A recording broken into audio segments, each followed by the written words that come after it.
a Estados Unidos le conviene un presidente de izquierda? Bueno, pues me parece totalmente fuera de lugar, no les corresponde a ellos decidir ni opinar qué es lo que le conviene a México. Los únicos que deben de opinar y los únicos que deben de pensar cuál es el rumbo que debe tener son los propios mexicanos, ¿no? Tampoco que digamos nosotros hemos sido muy respetuosos de ellos, ¿no? También hay que decirlo, ¿no? Hubieron intervenciones importantes también de ciudadanos y de legisladores respecto a sus propios candidatos, hay que recordarlo, inclusive hubieron muestras de apoyo en el Pleno, ¿no? Entonces ahora pues nosotros lo que tenemos que hacer, pues evidentemente es pedir respeto y son temas que solo conciernen a los mexicanos. ¿Es una intromisión grave? Pues es una intromisión, no grave, pero es una intromisión. Tendría que guardar las formas Sí, de Estados Unidos. Sí, por supuesto, pero incluso lo que les digo es también difícil pedir respeto cuando también nosotros tenemos que ser autocríticos y darnos cuenta que nosotros tampoco hemos respetado y que inclusive hubieron intervenciones de muchos actores políticos y de legisladores respecto al proceso que Estados Unidos en ese momento vivía. Pero eso yo creo que nos tiene que obligar a todos a reflexionar, pues que hay que respetar respecto a las decisiones que están tomando en otros países, justamente para poder nosotros pedir respeto respecto a las propias decisiones que tienen que tomar los mexicanos. ¿Está programado que suba el nombramiento de Paloma Merodio? Pues nosotros estamos a la expectativa, estamos viendo, ya hubo una reunión de comisiones en donde tengo entendido que se empató el resultado. Conforme al reglamento se votó por segunda ocasión con un empate y que se citó, me parece que dentro de una hora y media.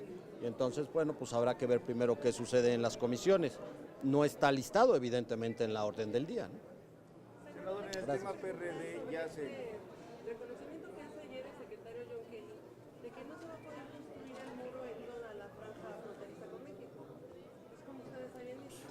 Nosotros lo advertimos, lo dijimos, estaban en una etapa de campaña, querían hacer cumplir las promesas de campaña, pues era evidente que con esa extensión de territorio, con las diferentes circunstancias que hay, inclusive de donde estaba el propio río, que no se podía construir ahí, el propio costo del muro, que ya habían algunos estudios en esa época que decían que hablaban cerca de 60,000 millones de dólares, pues era evidente que el Congreso no les iba a autorizar una partida. Ahora me parece que ha aumentado ya el presupuesto que han hecho, ya hablan de 70,000 millones de dólares, ¿no? Pues evidentemente nosotros lo dijimos, ¿no?